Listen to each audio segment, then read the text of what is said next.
Hello students, welcome back to the class. तो आज के इस वीडियो में हम बात करने वाले हैं कर्नाटका सीटी 2025 के पेपर के बारे में। तो चलिए बिना देर करे शुरू करते हैं। पहला सवाल क्या कहता है, आपके पास दो वायर से दोनों सेम मटेरियल के हैं, दोनों का डायमीटर का रेशियो दे रखा है आपको, D1 डिवाइडेड बाई D2 दिया है जो कि 1/2 के बराबर है। सही है। डायमीटर का रेशियो और रेडियस का रेशियो सेम होता है तो आप इसको R1/R2 भी लिख सकते हैं। नेक्स्ट उसके बाद इस क्वेश्चन में क्या बोला गया था, लेंथ का रेशियो L1/L2 जो होता है वो कितना है, 1/3 के बराबर है। और दोनों सेम मटेरियल के, दोनों के ऊपर फोर्स भी सेम लगाया गया है। तो आपको एक्सटेंशन पूछा है दोनों का, Δ L1/Δ L2 बताना है। करेक्ट। तो अब इस क्वेश्चन को सॉल्व कैसे करेंगे, मैकेनिकल प्रॉपर्टीज ऑफ सॉलिड्स में हमने पढ़ा हुआ है, एक्सटेंशन जो होता है उसका फॉर्मूला है FL divided by pi R square into Y. Correct है। इस फॉर्मूले से हमें मिल जाएगा ये। तो अब इसको कैसे सॉल्व करेंगे, देखिए Δ L1 divided by Δ L2 is equal to L1 divided by R1 square into R2 square divided by L2। अगर हमने इन दोनों के लिए रेशियो लिखा है तो इस तरीके से होगा। तो यहां से मैं इसको सही से लिखूं तो ये होगा L1/L2 और ये होगा R2/R1 और इसका होल स्क्वायर। आई थिंक यहां तक क्लियर हुआ होगा। L1/L2 की वैल्यू है 1/3 के बराबर, और वहीं पे R2/R1 के लिए आप क्या लिख सकते हैं, उल्टा करके लिखेंगे तो स्क्वायर करने के बाद ये होगा 4। तो इसका आंसर आना चाहिए 4/3, यानी कि 4:3। तो सही ऑप्शन क्या होगा इसके लिए, सही ऑप्शन होगा 4:3। आई थिंक ये सॉल्यूशन आपको क्लियर हुआ होगा। तो चलिए आगे बढ़ते हैं। अगला सवाल देखिए क्या है, एक हॉरिजॉन्टल पाइप है, इसके अंदर स्ट्रीमलाइन फ्लो हो रहा है। एक पॉइंट पे इसकी वेलोसिटी जो है, सॉरी क्रॉस सेक्शनल एरिया जो है 10 सेंटीमीटर स्क्वायर है, उस जगह पे वेलोसिटी कितनी है, 1 मीटर स्क्वायर है, 1 मीटर पर सेकेंड है। नेक्स्ट उस जगह का प्रेशर है 200 पास्कल। उसके आगे किसी और पॉइंट पे हमें पूछा गया है जहां पे cross sectional area 5 centimetre square है, वहां का प्रेशर कितना है बताना है। करेक्ट है। तो यहाँ पे देखिए इस क्वेश्चन में क्या बोला गया है,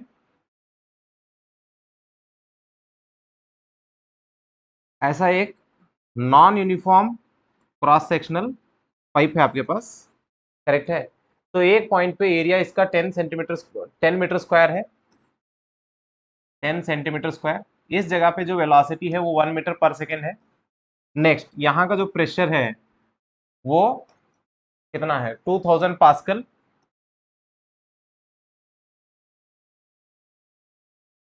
2000 पास्कल के बराबर है। इस जगह का जो एरिया है वो है 5 सेंटीमीटर स्क्वायर। तो आपको यहाँ का प्रेशर P डैश पूछा है। तो अब इस क्वेश्चन को कैसे सॉल्व करेंगे, हम बर्नौलीज थ्योरम लगाएंगे। उससे पहले हम यहाँ पे इक्वेशन ऑफ कंटिन्यूटी यूज करेंगे, A1V1 इक्वल टू A2V2। तो A1V1 इक्वल टू A2V2। देखिए A1 की वैल्यू है 5, ये वाला V1 एज इट इज रखेंगे, A2 की वैल्यू 10, ये वाला V2 की वैल्यू 1। तो यहाँ से अगर आप देखेंगे तो V1 की वैल्यू कितनी आ रही है, 2 मीटर पर सेकेंड, यानी कि इस जगह की जो वेलोसिटी है वो 2 मीटर पर सेकेंड। अभी बर्नौलीज थ्योरम क्या लिखते हैं हम, half rho V1 square plus P1, same height पे है तो यह रो जी एच वाला टर्म नहीं लिखेंगे हम। Next half rho V2 square plus P2। Correct है। यहां से हाफ रो की वैल्यू 1000 वाटर है, इंटू V1 की वैल्यू क्या लिखेंगे हम, 2 स्क्वायर प्लस P1 नहीं पता है एज इट इज रखिए, ये वाला half into 1000 into 1 plus 2000। Correct है इतना। तो यहां से अगर आप देखें तो ये वाला 2 ये वाला स्क्वायर से कट गया तो इस साइड बच रहा है 2000 plus P1 is equal to, ये वाला और ये वाला काट देंगे तो ये वाला 500 प्लस 2000। दोनों साइड के 2000 अगर हम काट देंगे तो P1 की वैल्यू कितनी आ रही है, 500 पास्कल। यानी कि जहां area of cross section 5 centimetre square है वहां का प्रेशर कितना होगा, 500 पास्कल। तो इसका सही ऑप्शन क्या होना चाहिए, ऑप्शन 1 होना चाहिए। आई होप ये क्लियर हुआ होगा आपको। चलिए आगे बढ़ते हैं।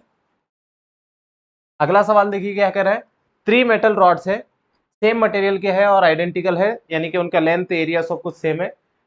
आपको फिगर में डायग्राम में बताया गया है कि यहाँ का टेम्परेचर 0 डिग्री है और यहाँ का टेम्परेचर 90 और यहाँ का टेम्परेचर 90 है। तो आपको पूछा गया कि x की वैल्यू कितनी होगी। सही है। तो अब इस क्वेश्चन को कैसे सॉल्व करेंगे, देखिए ये एक रॉड है, ये दूसरा रॉड है, ये तीसरा रॉड है। करेक्ट। इसकी लेंथ, इसकी लेंथ, इसकी लेंथ, इसका के एरिया सभी सेम है। यहाँ का टेम्परेचर 90 डिग्री सेल्सियस है और यहाँ का टेम्परेचर 90 डिग्री सेल्सियस है, यहाँ का 0 डिग्री सेल्सियस है। तो आपको यहाँ का टेम्परेचर पूछा गया है कितना है, करेक्ट है। तो अब हमें यहाँ पे लगाना पड़ेगा किरचॉफ्स लॉ। क्या लगाएंगे यहाँ पे? किरचॉफ्स करंट लॉ, है ना, हीट के लिए लगाएंगे हम। तो इसको आप सबसे बड़ा मान लीजिए x को, तो इधर बहने वाला करंट आपका Q1, इधर बहने वाला करंट Q2 और इधर बहने वाला करंट Q3। सारे करंट को ऐड करेंगे तो जंक्शन पे कितना आता है? 0 आता है। तो यहां से लिख देंगे Q1 plus Q2 plus Q3 is equal to 0। अब Q1 जो करंट बह रहा है कहां से कहां बह रहा है? x से 0 की तरफ। तो यहाँ पे लिखेंगे हम delta T by R. Current का फॉर्मूला क्या लिख रहा हूं मैं यहाँ पे? Delta T divided by R. R क्यों बोल रहा हूँ? ये तीनों आइडेंटिकल है तो सबका रेजिस्टेंस सेम होगा। तो यहाँ पे x minus 0 divided by R plus x minus 90 divided by R plus x minus 90 divided by R equal to 0, correct है। तो यहाँ से अगर हम देखें तो आर आर कॉमन लेके 0 कर देंगे। ये हो गया 3x माइनस 180 इक्वल टू 0। तो x की वैल्यू यहाँ से पता चल गई आपको 60 डिग्री सेल्सियस। तो देखिए कौन सा ऑप्शन सही है इसमें? इसमें सही ऑप्शन आएगा ऑप्शन 3, 60 डिग्री सेल्सियस। आई होप ये क्लियर हुआ होगा। चलिए आगे बढ़ते हैं। अगला सवाल देखिए, एक गैस को आपने स्टेट ए से स्टेट बी को पहुंचाया दो अलग रास्तों से, यानी कि दो अलग प्रोसेस से। एक प्रोसेस में आपने Q1 हीट दी थी, दूसरे में Q2। उस प्रोसेस में वर्क डन W1 W2 है। तो आपको पूछा है कि इनमें से क्या कौन सी इक्वेशन सेटिस्फाई होगी। हमें पता है दो स्टेट के बीच में जब भी हम चलते हैं, किसी भी रास्ते से चलें, चेंज इन इंटरनल एनर्जी कैसी होगी? सेम होनी चाहिए। तो मैं ऐसे लिख दूं डेल्टा यू ए के लिए और डेल्टा यू बी के लिए कैसी होनी चाहिए? सेम। तो यहाँ पे डेल्टा यू का फॉर्मूला क्या होता है? Heat minus work done. तो इधर लिख देंगे Q1 minus W1 is equal to Q2 minus W। तो देखिए कौन सा ऑप्शन है इसके लिए? इसके लिए ऑप्शन है 4। ये फर्स्ट लॉ ऑफ थर्मोडायनेमिक्स से आता है। चलिए आगे बढ़ते हैं। अगला सवाल क्या कह रहा है? 27 डिग्री सेल्सियस पे काइनेटिक एनर्जी E1 के बराबर है। 327 डिग्री सेल्सियस पे काइनेटिक एनर्जी कितनी होगी बोल के पूछा है। काइनेटिक एनर्जी का फॉर्मूला क्या होता है? 3/2 kBT, 3/2 kBT। तो यहां से अगर हम देखें T1 is equal to 27 degree Celsius, लेकिन हमें केल्विन में रखना होता है तो प्लस 273 भी कर लेते हैं इसमें। तो ये हो गया 300 केल्विन। T2 के लिए अगर हम लिखें 327 प्लस 273 जो कि आएगा 600 केल्विन, करेक्ट है। तो अगर आप देखें कि टेम्परेचर की वैल्यू क्या हो चुकी है? डबल। तो यहाँ से आप बोल सकते हैं कि kinetic energy directly proportional to temperature. तो ऐसे लिख सकते हैं KE1 divided by KE2 is equal to T1 divided by T2, correct है। KE1 को आपको क्या लिखना है? E1 divided by E2 is equal to 300 divided by 600। तो क्रॉस मल्टीप्लाई करेंगे तो E2 की वैल्यू कितनी आएगी? 2E1। तो देखिए कौन सा ऑप्शन आ रहा है इसके लिए? इसके लिए सही ऑप्शन होगा ऑप्शन 1। आई होप ये क्लियर हुआ होगा। चलिए आगे बढ़ते हैं। अगला सवाल देखिए क्या कह रहा है। यहाँ पे सिंपल हार्मोनिक मोशन के लिए ग्राफ दे रखे हैं, kinetic energy, potential energy, total energy के लिए। आपको पूछा गया है यहाँ पे एक्स नॉट की वैल्यू कितनी होगी बोल के पूछा है। एक्स नॉट क्या है? देखिए ये वाला पॉइंट, सही है। एक्स नॉट कौन सा पॉइंट है? जहां पे काइनेटिक एनर्जी पोटेंशियल एनर्जी दोनों बराबर होते हैं, है ना। इस जगह पे काइनेटिक एनर्जी पोटेंशियल एनर्जी दोनों बराबर है। तो इक्वेशन क्या होती है? K E equal to PE. Kinetic energy के लिए फॉर्मूला है half K A square minus X square. Potential energy के लिए फॉर्मूला है हाफ के एक्स स्क्वायर। हाफ के और हाफ के हम उड़ा देंगे। तो यहाँ से क्या मिल रहा है? A square minus X square equal to X square. तो यहाँ से आपको पता चला 2x square is equal to A square. तो x की वैल्यू कितनी आ रही है? Plus or minus A by root 2, correct है। तो इसके लिए सही ऑप्शन क्या होगा? देखिए A by root 2। I think ये क्लियर हुआ होगा आपको। चलिए आगे बढ़ते हैं। अगला सवाल देखिए, the angle between the particle velocity and wave velocity in A transverse wave. तो क्या बोला है यहाँ पे? पार्टिकल वेलोसिटी और वेव वेलोसिटी में एंगल कितना होता है ट्रांसवर्स वेव के अंदर? ट्रांसवर्स वेव में क्या होता है? वेव जिधर जाता है पार्टिकल उसके परपेंडिकुलर में ऑसिलेट करता है। तो वेव की वेलोसिटी इधर, पार्टिकल वेलोसिटी वर्टिकल में, सही है। तो इसके लिए ऑप्शन क्या होना चाहिए, 90 डिग्री। तो सही ऑप्शन होगा ऑप्शन 4। आई थिंक ये क्लियर हुआ होगा। चलिए आगे बढ़ते हैं। अगला सवाल देखिए, a metallic sphere of radius R carrying a charge cube is kept at a certain distance from another metallic sphere of radius r/4 carrying charge capital Q. What is the electric flux at any point inside the metallic sphere of radius r due to the sphere of radius r/4? तो यहाँ पे क्या पूछा है, इसके अंदर कितना flux आएगा इसकी वजह से बोला है। करेक्ट है। फ्लक्स, नेट फ्लक्स कितना होता है, total charge inside divided by epsilon not. यहाँ पे इस स्फीयर के अंदर कितना चार्ज है, 0, तो टोटल फ्लक्स भी कितना आएगा, 0। तो इसका ऑप्शन क्या होगा, ऑप्शन 4 होगा। Right. From Gauss law flux की वैल्यू क्या होती है, Q divided by epsilon not. ये जो Q है वो इनसाइड वाला होना है, इसके लिए चार्ज बाहर है। राइट। चलिए आगे बढ़ते हैं, अगला वाला देखिए। इस क्वेश्चन में क्या बोला है, you are given a dipole of charge plus Q minus Q separated by a distance 2r. A sphere of radius r passes through the center of the dipole and as shown below. Another sphere of radius b, radius 2r, passes through the charge capital Q. Then the electric flux through the sphere A is. आपको इसके अंदर का flux बताना है। इसके अंदर कितना charge है, माइनस Q। तो फ्लक्स के लिए फॉर्मूला क्या होगा, phi is equal to minus Q divided by epsilon naught. तो कौन सा ऑप्शन आएगा, ऑप्शन बी आएगा। आई होप ये क्लियर हुआ होगा। चलिए आगे बढ़ते हैं। अगला सवाल देखिए, potential at A is -3 volt. कोई पॉइंट है ए, यहाँ का पोटेंशियल -3 वोल्ट। ये कोई पॉइंट बी, यहाँ का पोटेंशियल 5 वोल्ट। आपको यहाँ से 5 मिली कूलम चार्ज यहाँ पहुँचाना है। करेक्ट है, सॉरी, ए से बी से ए आना है। करेक्ट। तो आपको यहाँ से यहाँ आना है, तो कितना वर्क डन करना पड़ेगा। तो इसके लिए हम फॉर्मूला क्या जानते हैं, Q into V final minus V initial. तो ये फाइनल है, वो इनिशियल है, पुट करेंगे इसके अंदर 5 10⁻³ इंटू वी फाइनल -3 -5, तो टोटल कितना हो गया ये 40 10⁻³ तो ये होगा -0.04 जॉल। देखिए कौन सा ऑप्शन आ रहा है इसके लिए, -0.04 जॉल। आई होप ये क्लियर हुआ होगा आपको। चलिए आगे बढ़ते हैं। अगला सवाल क्या पूछा है देखिए, एक यूनिफॉर्मली चार्ज कंडक्टिंग स्फीयर है, इलेक्ट्रिक फील्ड का ग्राफ क्या होगा इसके लिए बोल के पूछा है। यूनिफॉर्मली चार्ज कंडक्टिंग स्फीयर है, कंडक्टिंग स्फीयर के अंदर कितनी होती है इलेक्ट्रिक फील्ड, 0, यानी कि इसका ग्राफ अप टू रेडियस तक कैसा आना चाहिए, 0, उसके बाद डिक्रीजिंग। तो इसके लिए सही ऑप्शन क्या आएगा, ऑप्शन 3 आएगा। करेक्ट। कुछ इस तरीके से है, ई इनसाइड 0 होगा, तो इसका ग्राफ क्या होगा, अप टू द रेडियस ये 0 ही रहेगा। फिर जैसे ही हम रेडियस पे आएंगे तो इसकी वैल्यू ऐसे घटनी शुरू होगी। करेक्ट है। तो इसके लिए कौन सा ऑप्शन आएगा, ऑप्शन सी। चलिए आगे बढ़ते हैं। अगला सवाल देखिए क्या बोला है, कॉलम 1 कॉलम 2 में आपको मैच करना है। राइट। तो यहाँ पे क्या दिया, पोटेंशियल एनर्जी ऑफ डाइपोल दे रखा है, इस साइड में एंगल दे रखा है। अब बताइए पोटेंशियल एनर्जी ऑफ डाइपोल का फॉर्मूला क्या होता है, U is equal to -PE cos theta. सही है। हाँ, थीटा की वैल्यू अगर 90 रखेंगे तो cos 90 0, तो इसका मतलब सी वाले के लिए 0 आना चाहिए। तो सी वाले के लिए फोर्थ ऑप्शन को कितने ऑप्शन में है देखिए, सी वाले के लिए 4 इसमें है और इसमें है, यानी कि नीचे के 2 ऑप्शन आप छोड़ सकते हैं। Next 180 degree, cos 180 degree -1, minus into minus +1, तो पीई आना चाहिए। तो 180 के लिए पीई यानी कि सेकंड आना चाहिए, ये वाला। करेक्ट है। नेक्स्ट अब बच गया कौन सा वाला, 120, 120 मतलब 1/2 होता है, cos 120 1/2 -1/2 minus into minus plus, तो ये वाला। तो इसके लिए सही ऑप्शन क्या होगा, ए के लिए 2, बी के लिए 3 और सी के लिए 4, यानी कि ऑप्शन 2। आई होप ये क्लियर हुआ होगा। चलिए आगे बढ़ते हैं। अगला सवाल देखिए क्या कह रहा है,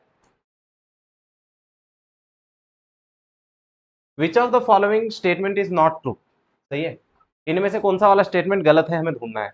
equipotential surfaces for a uniform electric field are parallel and equidistant from each other. ये ट्रू है। अगर इलेक्ट्रिक फील्ड ऐसे यूनिफॉर्म होगी तो इसके इक्विपोटेंशियल्स ऐसे पैरेलल होंगे और वो सभी एक इक्वल डिस्टेंस पे ही होंगे, यानी कि फर्स्ट वाला स्टेटमेंट ट्रू है। Electric field is always perpendicular to equipotential surface, ये भी सही है। Work done to move a charge on an equipotential surface is not 0, ये वाला गलत है। जब भी आप सेम पोटेंशियल पे चलाते हैं तो उस टाइम में वर्क डन कितना होता है, 0। तो इसके लिए सही ऑप्शन क्या आना चाहिए, ऑप्शन 3, ये गलत है। सही है। स्टेटमेंट गलत है, राइट। चलिए आगे बढ़े। अगला वाला देखिए, which of the following is A correct statement, इनमें से करेक्ट स्टेटमेंट आपको चूज करनी है। Gauss law does not hold good for a charge situated outside the Gaussian surface. Gauss law आप अप्लाई नहीं कर सकते हैं अगर चार्जेस स्फीयर के बाहर है या सरफेस के बाहर है। Next, Gauss law is true for any close surface, ये वाला ट्रू है, किसी भी टाइप का क्लोज सरफेस लेके आइए उसके लिए गॉस लॉ काम करेगा। तो इसका सही ऑप्शन क्या होगा? ऑप्शन 2। आई होप ये क्लियर हुआ होगा। चलिए आगे बढ़ते हैं। इस क्वेश्चन में क्या बोला है? Terminal voltage of the cell बताना है आपको, वी की वैल्यू बोलनी है। तो पहले हम आई लिख लेते हैं, I is equal to E divided by R plus R, correct है। ईएमएफ कितना है इसका? 2 divided by external 3.9 plus internal 0.1, 2/4, current आ गया इसका 0.5 एम्पियर, करेक्ट है।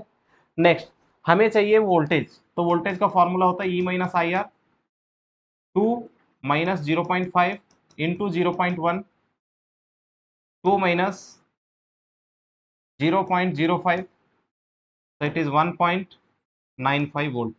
देखिए कौन सा ऑप्शन आ रहा है इसके लिए? इसके लिए सही ऑप्शन आएगा ऑप्शन 4, 1.95 वोल्ट। चलिए आगे बढ़ते हैं। अगला सवाल क्या कर रहा है? दो सेल लगे हुए हैं, सही है, तो आपको पूछा है the equivalent EMF of the combination is कितना होगा बोल के पूछ रहा है। ई इक्विवेलेंट, तो तब इनमें से कोई रिलेशन आपको बतानी है। ये दोनों सेल कैसे हैं एक दूसरे के साथ?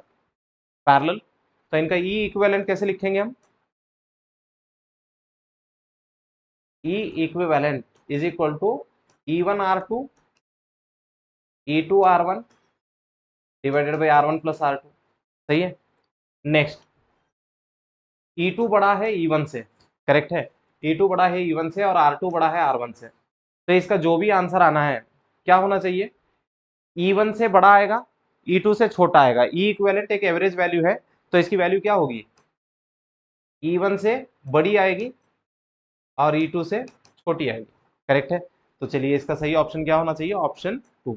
आई थिंक ये क्लियर हुआ होगा। चलिए आगे बढ़ते हैं। Next one, the variation of resistivity with temperature T, 3 different materials X, Y and Z, सही है। तो वो मटेरियल कौन से बताना है आपको। देखिए ये वाला जो लाइन है ऑलमोस्ट कांस्टेंट जा रहा है, तो ये अलॉय के लिए होगा,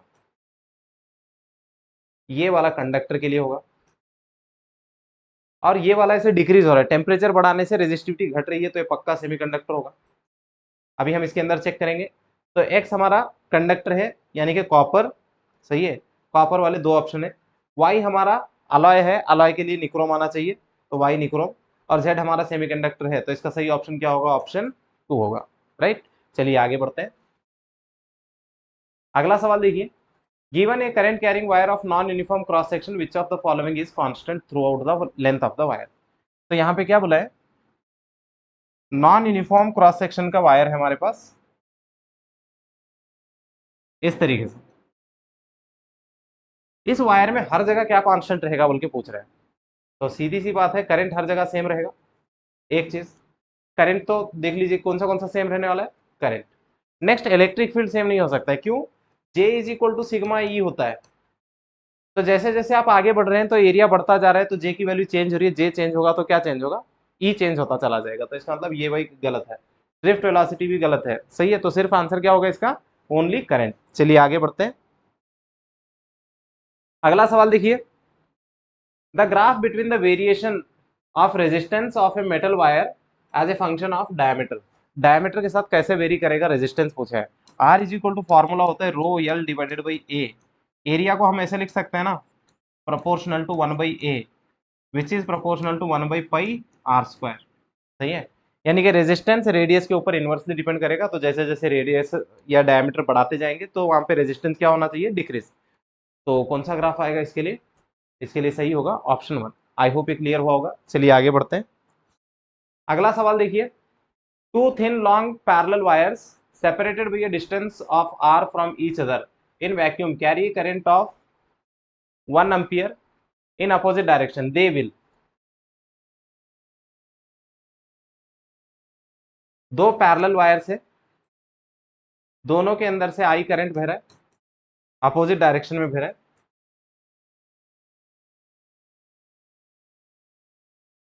अपोजिट डायरेक्शन में बह रहा है, तो अपोजिट डायरेक्शन में जब करंट बहता है तो वो पक्का एक दूसरे को रिपल करेंगे, तो इसमें से रिपल वाले ऑप्शन रखेंगे, अट्रैक्ट वाले ऑप्शन कट कर देंगे। देखिए ये दोनों अट्रैक्ट वाले हैं तो इनको छोड़ देंगे। अब रिपल करेंगे तो रिपल में कौन सा वाला आएगा देखते हैं। तो यहाँ पे आपको क्या पूछा गया है, फोर्स पूछ रहा है। F is equal to mu naught by 2 pi I1 I2 यानी कि आई स्क्वायर डिवाइडेड बाई दूरी कितनी r, करेक्ट है। तो यहाँ पे आंसर क्या आना चाहिए, डिस्टेंस में r स्क्वायर बता रहा है यहाँ पे, ये वाला गलत है, वहां पे r आना चाहिए। तो इसका सही ऑप्शन क्या होगा, ऑप्शन 4। आई होप ये क्लियर हुआ होगा। चलिए आगे बढ़ते हैं। अगला सवाल देखिए क्या कह रहा है। सोलेनॉइड है जिसकी लेंथ 1 मीटर है और 4 सेंटीमीटर इसका डायमीटर है, इसके अंदर 5 लेयर्स है वाइंडिंग के, जिसके अंदर 100 टर्न्स ईच है। तो करंट बह रहा है इसके अंदर 7 एम्पियर, मैग्नेटिक फील्ड पूछा है। तो देखना इसमें कितने लेयर है, इसे 5 लेयर्स, और हर लेयर में कितने टर्न्स है 1000, करेक्ट है। तो यहाँ पे टोटल नंबर ऑफ टर्न्स कितने लेने चाहिए 5000, राइट। तो number of turns per unit length के लिए हम फॉर्मूले लिखेंगे N/L, 5000 डिवाइडेड बाई लेंथ कितनी थी इसकी 1 मीटर, तो ये होगा 5000, करेक्ट है। करंट कितना बह रहा है इसके अंदर 7 एम्पियर, तो मैग्नेटिक फील्ड का फॉर्मूला होगा म्यू नॉट N/I 4 पाई 10⁻⁻7 इंटू 5000 इंटू 7, करेक्ट है। तो यहां से अगर आप देखें तो ये वाले 3 जीरो हमने काट दिए इसमें, तो -4 बाकी है। तो ये कितना हो रहा है 20 इंटू 7 140 पाई 10⁻⁻4। तो इसके अंदर से अगर हम और भी जीरो काट दें तो ये वाला इसमें निकाल देंगे -3। अगर इसको इससे मल्टीप्लाई कर दें 14 इंटू 3.14, तो इसका आंसर कितना आ जाएगा 14 इंटू 3 42 के आसपास में कुछ हो जाएगा। तो इसके लिए सही ऑप्शन आना चाहिए 42 पॉइंट समथिंग 10⁻³ टेस्ला। अगर एक पॉइंट पीछे भी ले लेते हैं तो ये होगा 4.2 10⁻² टेस्ला। तो इसका नियरेस्ट ऑप्शन कौन सा आ रहा है, तो ऑप्शन 4th वाला इसके लिए करेक्ट है, सही है। यहाँ पे ये वाला नहीं है क्योंकि हमें वहां पे 2 डिजिट आए थे तो पावर -3 बच रहा है, यहाँ पे -2 बच रहा है, करेक्ट है। तो ये वाला ऑप्शन सही होगा, ऑप्शन 4। चलिए आगे बढ़े। अगला सवाल क्या कह रहा है देखिए, 2 similar galvanometers are converted into ammeter millimeter. दो सेम गैल्वेनोमीटर्स है, उनसे एक को अमीटर बनाना है दूसरे को मिलीमीटर। तो शंट रेजिस्टेंस को कंपेयर करना है, क्या होगा, किसका मिलीमीटर का शंट रेजिस्टेंस क्या होगा। देखिए हमें पता है S is equal to IgG divided by I minus IG, correct है। दोनों गैल्वेनोमीटर सेम है तो ये इतना फैक्टर तो सेम ही निकलेगा, सही है। नेक्स्ट ये जो यस है वो इनवर्सली डिपेंड कर रहा है आई पे। अब आई की वैल्यू मिलीमीटर के लिए कम होगी, सही है। तो ये जितना कम होगा यस की वैल्यू उतनी ज्यादा होगी, यानी कि yes millimetre is more than yes ammeter. तो इसका मतलब ऑप्शन क्या होना चाहिए, more than. The shunt resistance of millimetre will be, millimetre का रेजिस्टेंस क्या होगा, शंट रेजिस्टेंस ज्यादा होना चाहिए। तो इसके लिए सही ऑप्शन क्या आएगा, ऑप्शन 4। आई होप ये क्लियर हुआ होगा। चलिए आगे बढ़ते हैं। अगला सवाल देखिए, which of the following statement is true in respect of diamagnetic substance. Diamagnetic की इसमें से कौन सी प्रॉपर्टी है बोल के पूछ रहा है। तो यहाँ पे सीधा लिखा हुआ है susceptibility is small and negative. तो इसका सही ऑप्शन क्या होगा, ऑप्शन 2 होगा। चलिए आगे बढ़े। अगला सवाल देखिए, आइडेंटिफाई द करेक्ट स्टेटमेंट। इनमें से करेक्ट वाला स्टेटमेंट आपको बताना है। देखिए यहाँ पे क्या बोल रहा है, magnetic field due to a current element is given by Fleming's left hand rule. नहीं, फ्लेमिंग्स लेफ्ट हैंड रूल से मैग्नेटिक फोर्स पता चलता है। दूसरा बोल रहा है magnetic field inside the solenoid is non uniform, ये गलत है, यूनिफॉर्म होती है। Next, a current carrying conductor produces electric field, गलत है। करंट कैरिंग कंडक्टर क्या प्रोड्यूस करता है, magnetic field. Next last one क्या बोल रहा है, current carrying conductor has circular magnetic field lines, ये ट्रू है, ऐसे मैग्नेटिक फील्ड लाइंस बनते हैं, सही है। तो इसका सही ऑप्शन क्या होगा, ऑप्शन 4। आई थिंक ये क्लियर हुआ होगा। चलिए आगे बढ़ते हैं। इस क्वेश्चन में क्या बोला है देखिए, which of the following graph represent the variation of magnetic field B perpendicular distance of infinite long wire. Infinite long wire के लिए फॉर्मूला क्या लिखते हैं हम,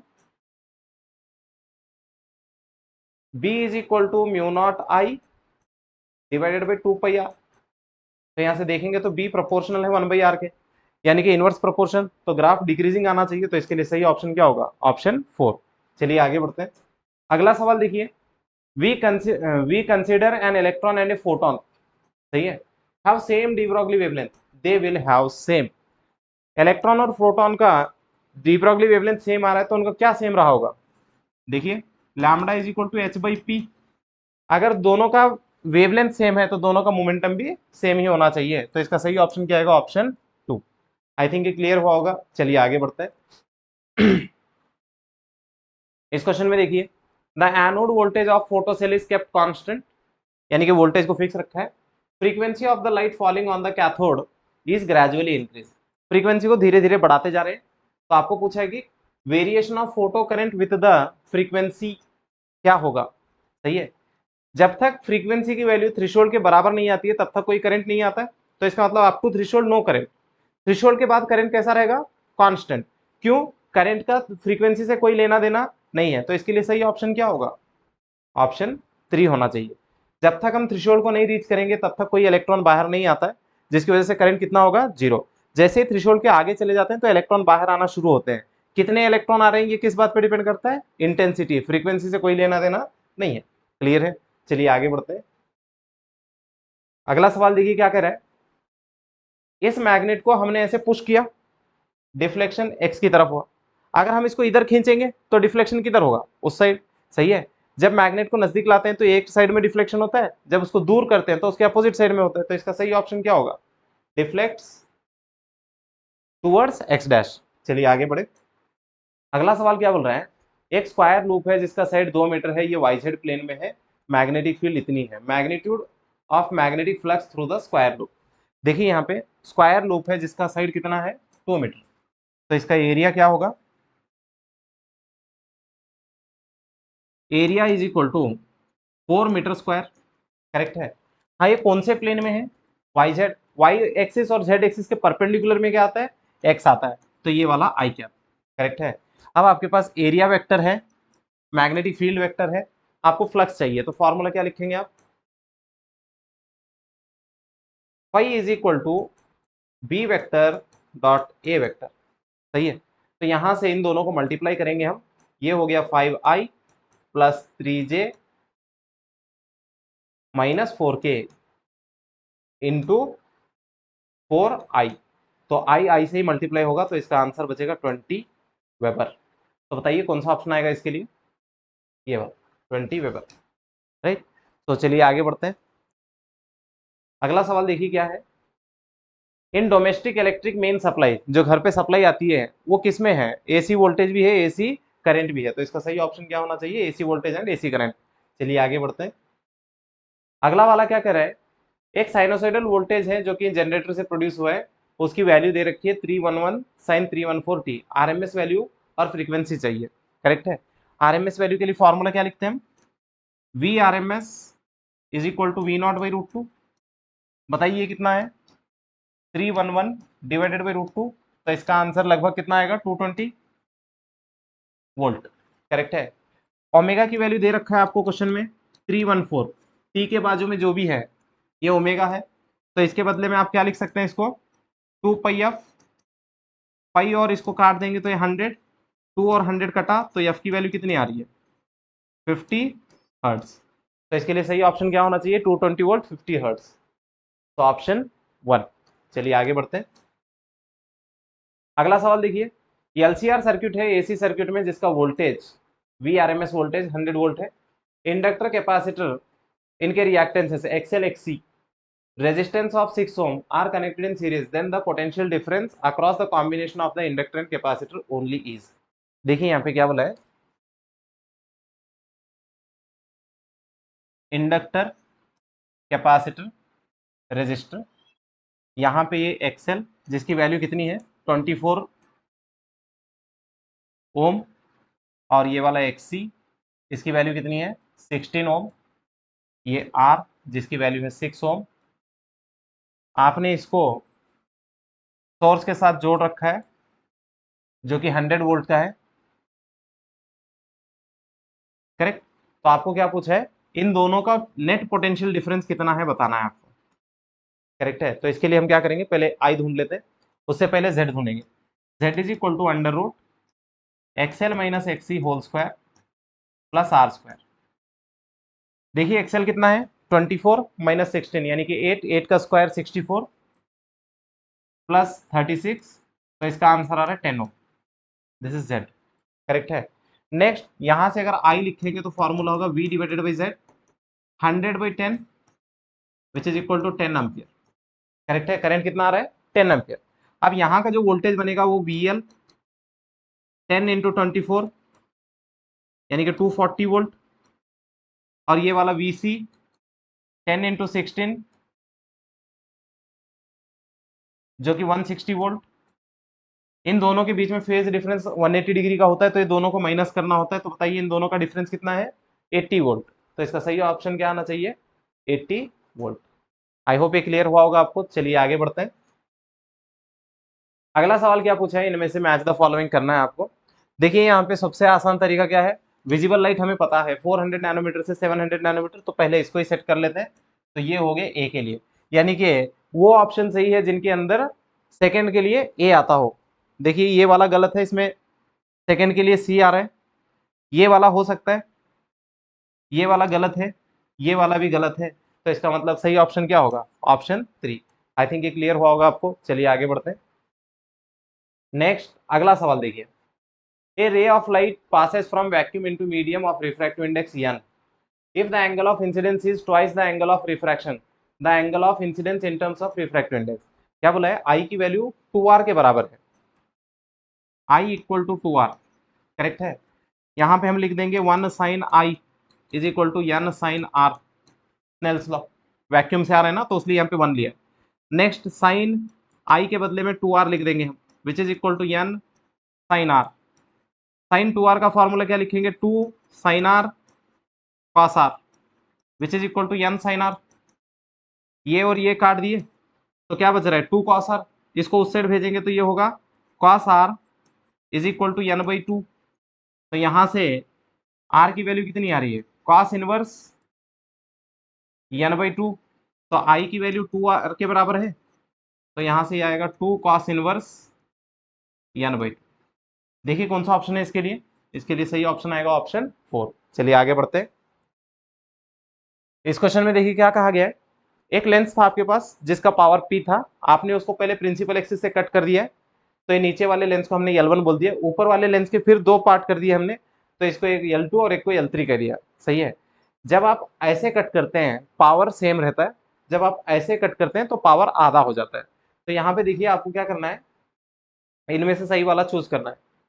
ऐसे कट करने से अलॉन्ग द प्रिंसिपल एक्सिस जब हम कट करते हैं तो पावर में कोई चेंज नहीं आता है, तो L1 का पावर पहले जितना ही होगा, यानी कि P के बराबर होगा। इसका पावर P है, इसका पावर P/2, इसका पावर P/2, करेक्ट है। तो सही ऑप्शन क्या आएगा? Power of L1 is P। चलिए आगे बढ़े।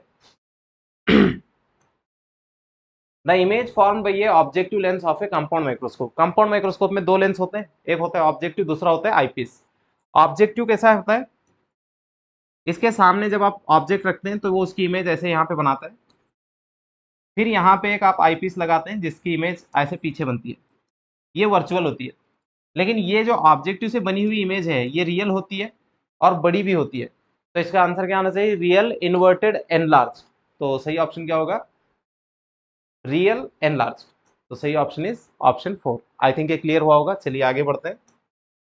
अगला सवाल देखिए, यहाँ पे ये वाला एंगल ऐसे वेरी कर रहा है, आपको इस एंगल की बात बतानी है। तो क्या जानते हैं हम प्रिज्म के लिए? A is equal to R1 plus R2, सही है। तो यहाँ से ए की वैल्यू कितनी है? 50, R1 की वैल्यू कितनी है? 40 sorry 10, 10 plus T² plus R', इसको उधर लेके जाएंगे तो ये कितना हो जाएगा? 40 minus T² is equal to R'। तो सही ऑप्शन क्या आएगा? 40 माइनस T²। चलिए आगे बढ़े। अगला सवाल क्या कह रहा है, यहाँ पे एक प्लेन वेवफ्रंट आ रहा है, बाहर निकलने वाला कैसे होगा? इसमें एक सिंपल तरीका क्या होता है, बाहर वाला सरफेस जैसा है उसके उल्टे वेवफ्रंट आना शुरू करते हैं, सही है। बाहर वाला जैसा सरफेस रहेगा ना, वेवफ्रंट उसके उल्टे आते हैं। तो देखिए कौन सा ऑप्शन आएगा इसके लिए? थर्ड ऑप्शन आता है। आई थिंक ये क्लियर हुआ होगा। चलिए आगे बढ़ते हैं। अगला सवाल देखिए, total energy carried by the light wave when it travels from rare medium rare to non reflecting and non absorbing medium कैसी रहेगी? Total energy, energy of light किस पे डिपेंड करती है? E is equal to h nu. कुछ भी हो जाए फ्रीक्वेंसी में कोई चेंज नहीं होता है, फ्रीक्वेंसी जब चेंज नहीं होगी तो एनर्जी में भी कोई चेंज नहीं होगा। तो इसका सही ऑप्शन क्या होगा? Remains same. आई थिंक ये क्लियर हुआ होगा। अगर ये अब्जॉर्प्टिव मीडियम होता तो तब एनर्जी अब्जॉर्ब होती चली जाती, जिससे एनर्जी डिक्रीज हो जाती। सही है, चलिए आगे बढ़े। अगला सवाल देखिए क्या है।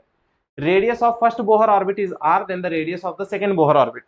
Radius of nth Bohr orbit का फॉर्मूला क्या है? R n is equal to R naught n square. Correct है। अगर n की वैल्यू आप इसमें 2 रखते हैं तो R2 की वैल्यू कितनी आएगी? 4 आर नॉट, यानी कि फर्स्ट ऑर्बिट से 4 गुना बड़ा आता है। तो बताइए कौन सा ऑप्शन आएगा? Fourth option. आई थिंक ये क्लियर हुआ होगा। चलिए आगे बढ़ते हैं। मैच द फॉलोइंग आ गया। इसमें से आपको आइसोटोप, आइसोबार, आइसोटोन देखना है। आइसोटोप के लिए Z सेम होता है जो नीचे लिखा होता है। देखिए इसमें 1H1 1H2 तो दोनों का Z सेम है, तो ये आइसोटोप है। यानी कि A किसके लिए आना चाहिए? 3 के लिए। A 3 में कितने ऑप्शन में है? इसमें है और इसमें है, तो ये वाला गलत, ये वाला गलत। नेक्स्ट आइसोबार में ऊपर वाले नंबर यानी कि A सेम होना चाहिए। तो देखिए इसके अंदर 18 19 दिख रहा है, इसमें 7 7 दिख रहा है, तो ये वाला आना चाहिए। यानी कि बी के लिए फर्स्ट आना चाहिए, इसमें बी के लिए सेकंड है, तो ये गलत है। सही है, तो सही ऑप्शन क्या होगा? ऑप्शन 2। चलिए आगे बढ़ते हैं। अगला सवाल देखिए, इनकरेक्ट स्टेटमेंट आपको चूज करना है न्यूक्लियर फोर्स के बारे में, राइट। तो यहाँ पे क्या बोल रहा है? Potential energy is minimum. Potential energy के बारे में बात हो रही है, तो मैं ग्राफ बता देता हूँ आपको। पोटेंशियल एनर्जी कुछ इस तरीके से होती है, राइट।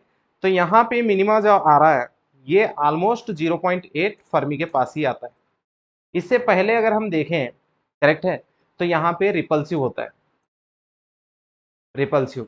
सही है, तो इसका मतलब यहाँ पे कौन सा ऑप्शन आना चाहिए? देखिए nuclear force is always attractive, नहीं, डिस्टेंस पे डिपेंड करता है। अगर डिस्टेंस 0.8 से आगे जा रहा है तो तब अट्रैक्टिव है, अगर उससे पीछे आ जाता है तो तब ये रिपल्सिव होगा। तो ये नहीं हो सकता है। Potential energy is minimum if the separation between the nucleons is 0.8 Fermi. Yes बिल्कुल ये ट्रू है। यहाँ पे 0.8 फर्मी पे आके पोटेंशियल एनर्जी क्या हो जाती है? मिनिमम। तो इसके लिए सही ऑप्शन क्या आना चाहिए? ऑप्शन 2 आना चाहिए। थर्ड वाला देखिए क्या बोल रहे हैं, nuclear force becomes attractive for distance larger than 0.8 Fermi. तो हमें गलत वाला चूज करना था। गलत वाला क्या होगा? फर्स्ट वाला ही होगा, क्योंकि ये सही नहीं था, बाकी सभी सही है। आई थिंक ये क्लियर हुआ होगा। चलिए आगे बढ़ते हैं। नेक्स्ट अगला वाला देखिए, द रेंज ऑफ कंडक्टिविटी किसके लिए? मेटल्स के लिए। मेटल्स के लिए रेजिस्टेंस, रेजिस्टिविटी हमेशा नेगेटिव पावर्स में ही होनी चाहिए। तो देखिए कौन से वाले ऑप्शन में होती है। इसमें एक पावर नेगेटिव है, दूसरा पावर पॉजिटिव है, तो ये नहीं होगा। इसमें दोनों पावर पॉजिटिव है, ये भी नहीं है। रेजिस्टिविटी की बात कर रहा हूँ। इसमें दोनों पावर पॉजिटिव है, ये भी नहीं है, तो बचा ये वाला। तो इसके लिए सही ऑप्शन होगा ऑप्शन 2। आई थिंक ये क्लियर हुआ होगा। चलिए आगे बढ़ते हैं। अगला सवाल देखिए क्या कह रहा है, which of the following statement is correct for N type semiconductor. N type semiconductor के लिए हम डोनर इंप्यूरिटी यानी कि पेंटावैलेंट इंप्यूरिटी यूज करते हैं। तो यहाँ पे क्या बोल रहा है? Donor energy level does not exist बोल रहा है। तो हमें स्टेटमेंट कौन सा वाला चाहिए? करेक्ट वाला चाहिए, तो ये वाला गलत है। The donor energy level lies just below the bottom of the conduction band. बिल्कुल सही है। एन टाइप के अंदर एक एनर्जी लेवल यहाँ पे आ जाता है, सही है, जिसमें से इलेक्ट्रॉन इधर आ जाते हैं, तो इसे बोलते हैं डोनर एनर्जी लेवल। तो इसके लिए सही ऑप्शन क्या होगा? ऑप्शन, सॉरी, ऑप्शन 2 वाला सही। आई थिंक ये क्लियर हुआ होगा आपको। चलिए आगे बढ़ते हैं। अगला सवाल क्या कहना है, आइडियल डायोड से इनको हमने 3 वोल्ट की बैटरी के साथ जोड़ रखा है। तो आपको क्या पूछा है? रेजिस्टेंस, करंट बताना है आपको। 70 ओम रेजिस्टर में से, इसमें से बहने वाला करंट बताना है। कैसे बताएंगे? देखिए डायोड आइडियल है तो इसमें सिर्फ फॉरवर्ड बेयस में करंट बहेगा, रिवर्स बेयस वाला करंट को ब्लॉक कर देगा, तो उसको छोड़ देना है। देखिए ये पॉजिटिव है, ये पी टाइप है, तो ये फॉरवर्ड बेयस है और ये रिवर्स बेयस है, तो इस रास्ते को छोड़ दीजिए। तो बस इतना सही आपके पास सर्किट बचा है। जब आप यहाँ से जाके ऐसे आते हैं तो ये दोनों सीरीज में हो जाएंगे, एक ही रास्ते में पड़ते हैं। तो नेट रेजिस्टेंस कितना हो गया इसका? R S is equal to 100 ohm, I is equal to 3 divided by 100 which is equal to 0.03 ampere. देखिए कौन सा ऑप्शन आएगा इसके लिए? सही ऑप्शन होगा ऑप्शन 1। आई थिंक ये क्लियर हुआ होगा। चलिए आगे बढ़ते हैं। अगला सवाल क्या कर रहा है, determine the refractive index of a glass slab using travelling microscope. तो यहाँ पे एक्सपेरिमेंट किया गया था। इस एक्सपेरिमेंट में उन्होंने क्या बुलाया, अगर हम इस डॉट को ऐसे देख रहे हैं तो तब की रीडिंग कितनी आ रही है? 5.123 आ रही है। नेक्स्ट इसी ग्लास स्लैब, इसी डॉट के ऊपर जब हमने एक ग्लास स्लैब रख के देखा इसको, तब की रीडिंग कितनी आ रही है? 6.123 आ रही है। सही है। नेक्स्ट, अगली बार हमने क्या कर दिया, इस ग्लास स्लैब के ऊपर डस्ट पार्टिकल्स डाल दिए, तो इनको देखने के लिए हमें कितना लगा? 8.123। करेक्ट है। तो इसको रेफरेंस रखेंगे, इसको रेफरेंस रख के अगर इसको देखेंगे तो इन दोनों के बीच का जो डिफरेंस है वो रियल डेप्थ होता है। इसको R1 कह देंगे, इसको R2 कह देंगे, ये R3 है। करेक्ट है। रियल डेप्थ क्या होगा? Real depth is equal to R3 minus R1। Right. Next, apparent depth क्या होगा? Apparent depth R3 minus R2 होगा। तो रिफ्रैक्टिव इंडेक्स के लिए फॉर्मूला क्या होगा? रियल डेप्थ यानी कि R3 minus R1 divided by R3 minus R2। तो ये कितना हो रहा है? 8 माइनस 5 3 डिवाइडेड बाई 2। आंसर आ रहा है 1.5। तो इसके लिए सही ऑप्शन क्या होगा? ऑप्शन 3। चलिए आगे बढ़ते हैं। इस क्वेश्चन में क्या बोला गया है? ये हाफ डिफ्लेक्शन मेथड वाला एक्सपेरिमेंट है। आपको गैल्वेनोमीटर का रेजिस्टेंस पूछा है।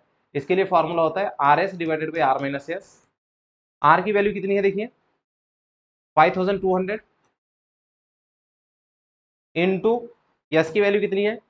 90 डिवाइडेड बाई 5200 माइनस 90। तो इसको सॉल्व करेंगे तो कुछ आंसर आ जाएगा जो कि 91.6 के बराबर आता है। चलिए आगे बढ़े। अगला सवाल देखिए, यहाँ पे एक एक्सपेरिमेंट किया गया था। इतनी हाइट से लिक्विड के अंदर बॉल को गिराया गया है, तो उसको कभी इतना टाइम लग रहा है, कभी इतना टाइम, कभी इतना टाइम। करेक्ट है। तो इसके लिए पहले हम क्या करेंगे, एवरेज टाइम निकालेंगे। T average is equal to T1 plus T2 plus T3 divided by 3। तो सारे वैल्यू को ऐड करके डिवाइड बाई 3 करेंगे तो फिर से आंसर 2.7 ही आएगा। राइट। तो उसके बाद टर्मिनल वेलोसिटी अगर हम लिखें, height divided by time which is 0.9 divided by 2.7, तो इसका आंसर आ रहा है 0.333 मीटर पर सेकेंड। अब टर्मिनल वेलोसिटी वाला फॉर्मूला अगर हम यूज करें, Vt is equal to 2/9 R square g into rho minus sigma divided by eta. Correct है। तो हमें इन सब की वैल्यू दे रखा है। इसकी वैल्यू कितनी है देखिए,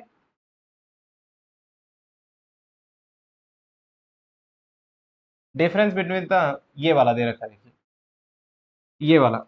और आर की वैल्यू यहाँ पे रहेगी। करेक्ट है। ये सारे वैल्यू अगर हम इसमें पुट करते हैं तो हमें आंसर आएगा 0.14। करेक्ट। तो इसके लिए ऑप्शन क्या आना चाहिए? ऑप्शन 3 आना चाहिए। तो चलिए आगे बढ़ते हैं।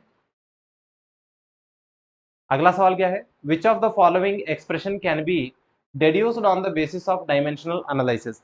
डायमेंशनल एनालिसिस से सिर्फ वही वाले डेरिवेशंस को आप कर सकते हैं जो रूट में हो, मल्टीप्लीकेशन में हो, इनटू में हो, पेड में हो, ऐसे वाले कर सकते हैं। जिसमें प्लस आता हो, लॉग आता हो, कॉस आता हो, ऐसे वाले नहीं कर सकते। तो ये देखिए, इसमें प्लस इन्वॉल्व है तो ये नहीं कर सकते।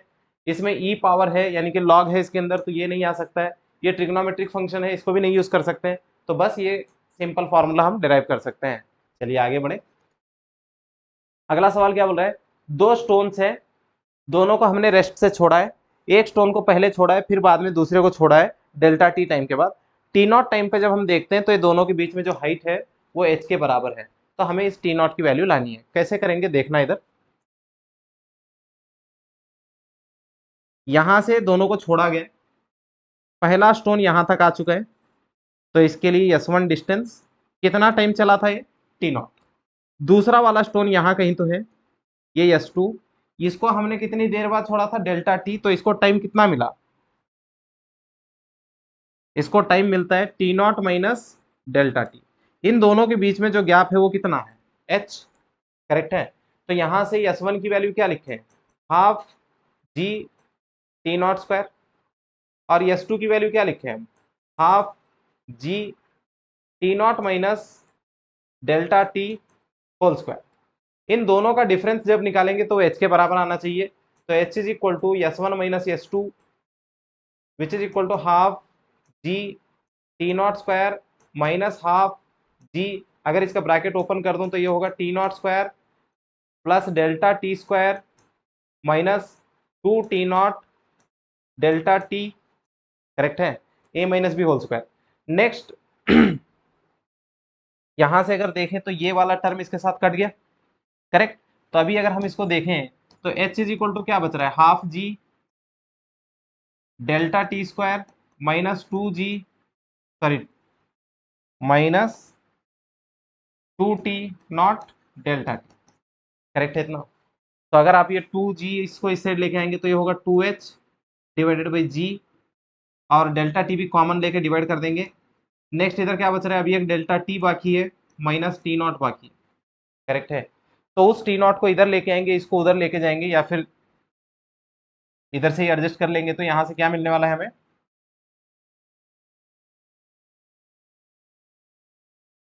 सॉरी यहाँ पे माइनस आने वाला है, तो ये वाला माइनस और ये वाला प्लस, अगर आप इसको इधर लेके आएंगे तो आपको मिलेगा 2h divided by g delta T plus delta T is equal to T naught. देखिए कौन सा ऑप्शन आ रहा है इसके लिए, इसके लिए सही ऑप्शन होगा ऑप्शन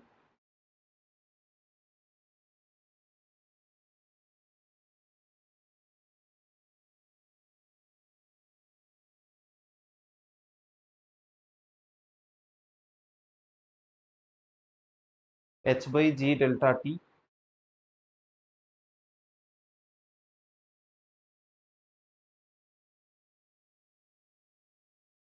तो यहाँ पे 2 आएगा क्योंकि ये 2 टी नॉट है, तो ये 2 कट जाएगा, तो इसके लिए सही ऑप्शन आएगा ऑप्शन 1। आई होप ये क्लियर हुआ होगा आपको। चलिए आगे बढ़ते हैं। अगला सवाल देखिए क्या बोल रहा है, in the projectile motion level ground which of the following quantity remains constant. Projectile motion में क्या कांस्टेंट रहता है बोल के पूछा है, एक हॉरिजॉन्टल वेलोसिटी जो रहती है वो कांस्टेंट होती है, देख लीजिए। तो इसके लिए सही ऑप्शन क्या होगा, ऑप्शन 4 होगा। चलिए आगे बढ़े। अगला सवाल क्या कह रहा है, यहाँ पे एक बॉडी यूनिफॉर्म सर्कुलर मोशन कर रहा है, तो इसकी स्पीड कांस्टेंट रहने वाली है। उसकी इक्वेशन है ऐसे, x minus two whole square plus Y square plus equal to 25। कितनी स्पीड से घूम रहा है, 2 मीटर पर सेकेंड से। तो आपको एक्सेलरेशन पूछा है जब y की वैल्यू लोवेस्ट होगी। तो पहले देखिए इसका जो सेंटर है वो है 2,0 पे, यहाँ पे x माइनस टू है ना, तो इसका मतलब इसका सेंटर 2 पे है, y माइनस जीरो है तो उसका सेंटर y पे है। तो इसका अगर आप देखें, ये आपका ओरिजिन, इसका सेंटर कुछ ऐसे है, और रेडियस कितना है इसका 25 है, यानी कि रेडियस की वैल्यू 5 होगी, करेक्ट है। जनरल इक्वेशन कुछ ऐसी होती है, x minus H whole square plus Y minus K whole square is equal to R square, right. तो यहाँ पे आर स्क्वायर की वैल्यू 25 है तो आर की वैल्यू 5 के बराबर होगी। तो इसमें अगर हम ग्राफ बनाएं इसका, तो ये कुछ इस तरीके से आएगा, राइट।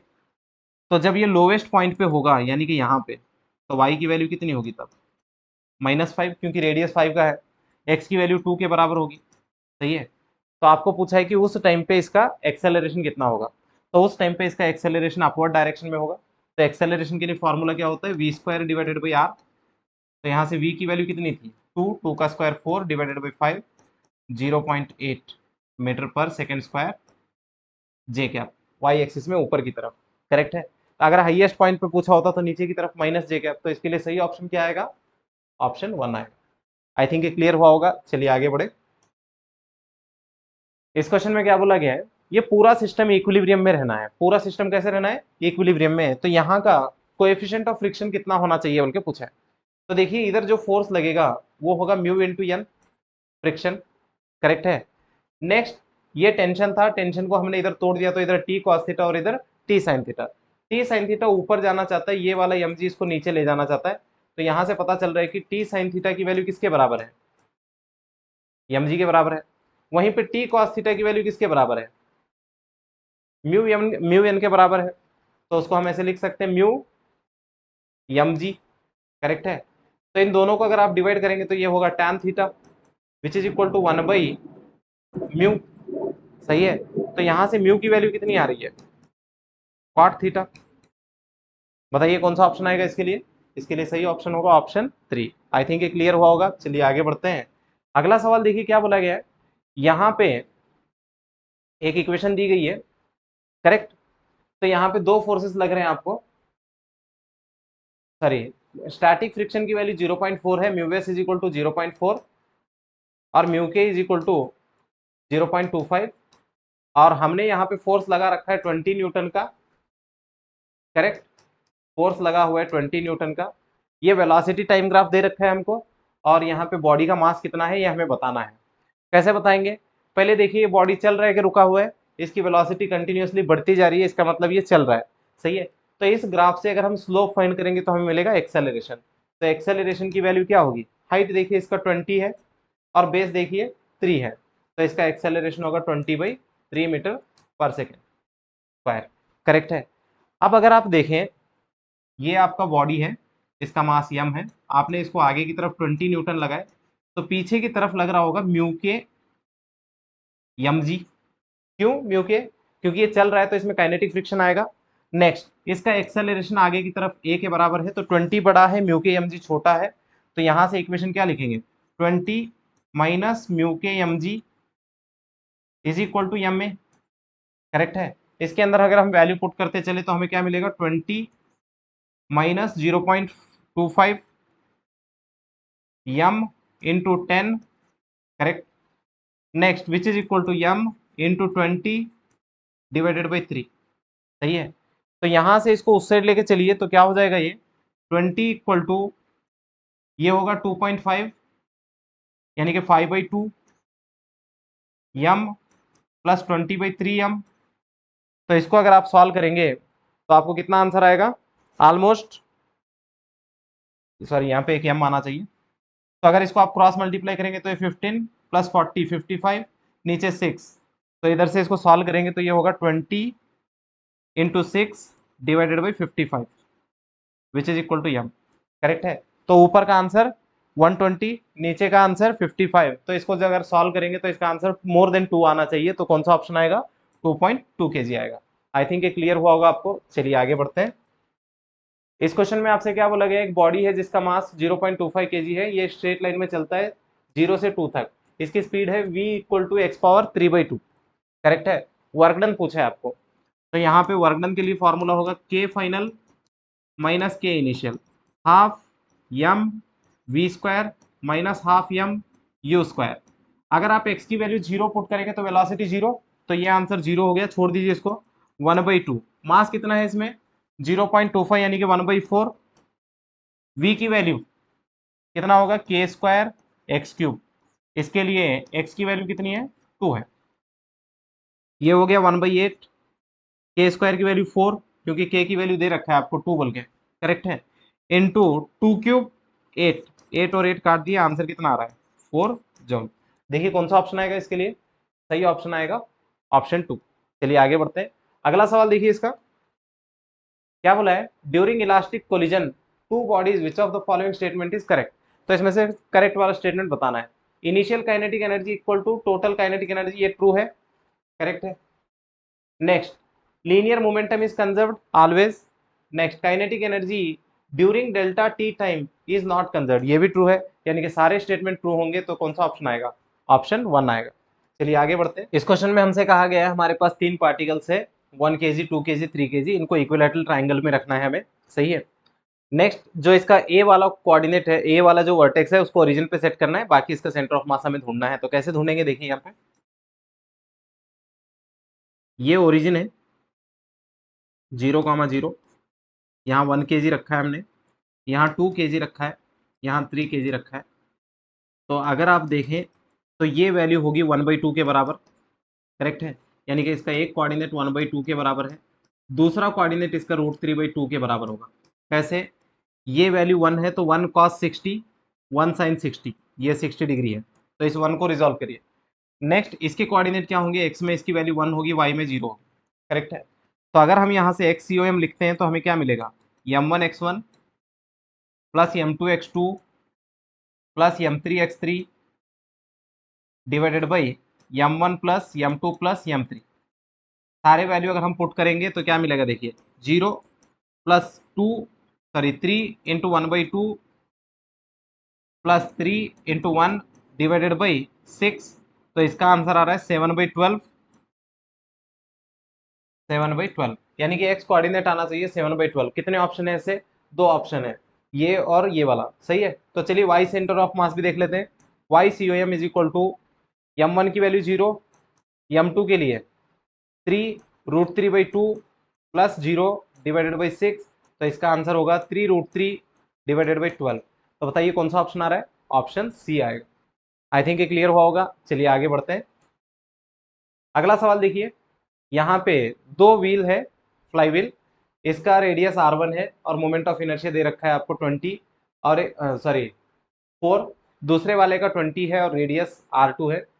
आपको क्या बोला गया कि 10 न्यूटन मीटर का टॉर्क आपने फर्स्ट वाले पे लगाया है, तो बाकी कंपेयर करना है।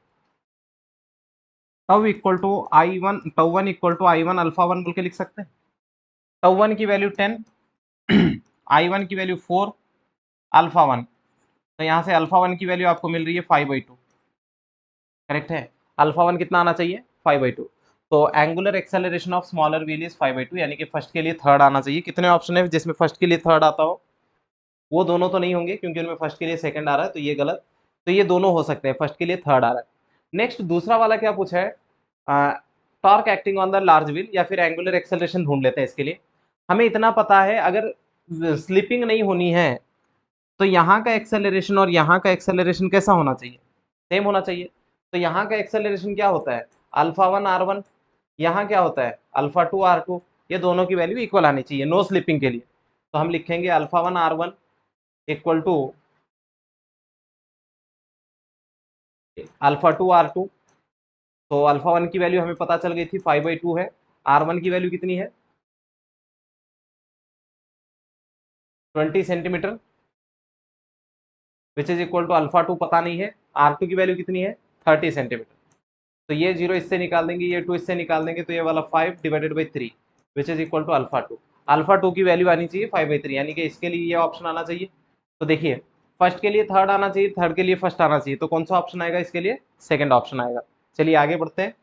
लास्ट सवाल इस पेपर का, RP VP LP R A L A V A are radii velocity angular momentum of a planet perihelion and अफेलियन।